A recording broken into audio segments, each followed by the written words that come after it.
शहरातील गरजू कष्टकरी आणि घरगुती कामगार महिलांच्या आरोग्याची नियमित तपासणी व उपचारांसाठी महाआरोग्य अभियान राबवण्यात येणार आहे. या अभियानाचे उद्घाटन शुक्रवारी 7 ऑगस्ट रोजी सकाळी 10:30 वाजता सिंहगड रोड परिसरात राज्यमंत्री माधुरी मिसाळ यांच्या हस्ते होणार असल्याची माहिती महापौर मंजुषा नागपूर यांनी पत्रकार परिषदेत दिली आहे. अभियानाअंतर्गत महिलांची हिमोग्लोबिन, थायरॉइड सह विविध आरोग्य तपासणी मोफत केली जाणार आहे. तपासणीनंतर प्रत्येक महिलेला स्वतंत्र हेल्थ कार्ड देण्यात येईल. आवश्यकतेनुसार कॅल्शियम, आयर्नसह प्राथमिक औषधोपचारही उपलब्ध करून दिले जाणार आहेत. हे अभियान केवळ एक दिवसीय शिबिरापुरते मर्यादित राहणार नाही.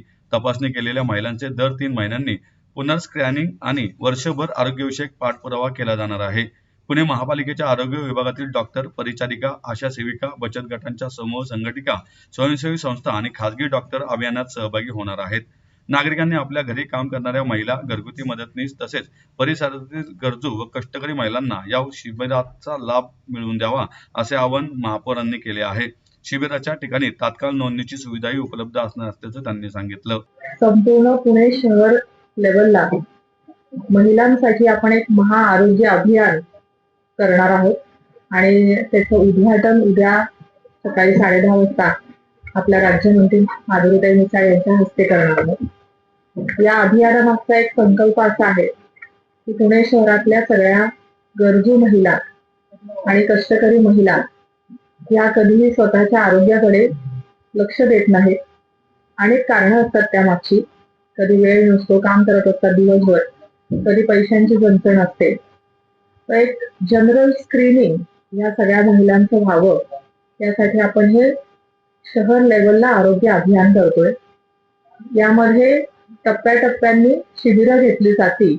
पहिलं शिबिर जे आहे ते उद्या सिंहगड रोडला आहे आणि संपूर्ण पुणे शहरात ज्या वेगवेगळ्या ठिकाणी हे शिबिरं घेतले जातील त्याचे व्हेन्यूज आणि त्याचं वेळापत्रक थोड्या दिवसांनी आम्ही जाहीर करू. यामध्ये सगळ्या महिलांनी येऊन या आरोग्य शिबिरामध्ये स्वतःची एक तपासणी करून घ्यायची. त्यामध्ये हिमोग्लोबिन, थायरॉइड फंक्शन अशा सगळ्या तपासण्या त्याच्यात होतील आणि त्यांना एक हेल्थ कार्ड दिलं जाईल. त्या हेल्थ कार्ड वरती त्यांचे रिपोर्ट्स मेंटेन केले जातील. वर्षभर हे अभियान असणार आहे. जी कोणती एखादी महिला आज तपासून गेल्यानंतर तिचे रिपोर्ट जेव्हा येतील त्यावरती तिला जे काही प्राथमिक औषध उपचार करावे लागतील, म्हणजे समजा हिमोग्लोबिन कमी असेल, कॅल्शियम कमी असेल, अशी औषधं आपण तिला देऊ. समजा आजार काही असा निदान झालं की तिला पुढचे काही तपासण्या करायच्या आहेत किंवा पुढे काही तज्ञ डॉक्टरांचा सल्ला हवा असेल तर अशा आपण त्यांना डायरेक्ट करू आणि रेफरन्सेस देऊ. अशा डॉक्टरांकडे जातील त्या. पुन्हा 3 महिन्यांनी त्याच महिलेचं स्क्रीनिंग केलं जाईल. म्हणजे आपण हा एक दिवसाचा इव्हेंट म्हणून हा अभियान करत नाही. म्हणजे एका दिवशी शिबिर झालं, त्यांचे रिपोर्ट्स आले, त्यांना काही औषधोपचार झाल्यानंतर पुन्हा वर्षभर काही नाही, ते असं नाहीये. कंटिन्युअस प्रोसेसमध्ये महिलांचं आरोग्य तपासणी केली जाईल. सेम महिला पुन्हा 3 महिन्यांनी येऊन स्वतःचं स्क्रीनिंग करून घेईल आणि त्यानंतर समजा पुन्हा तिला काही औषधांची गरज असली तर आपण तिला पुन्हा देऊ. म्हणजे असं मॉनिटरिंग केलं जाईल. आणि अपेक्षा ही आहे की पुणे शहरातल्या सगळ्याच महिलांचं या अभियानामध्ये तपासणी व्हावी आणि पुणे शहर हे निरोगी शहर, निरोगी महिलांचं शहर म्हणून संबोधलं जावं.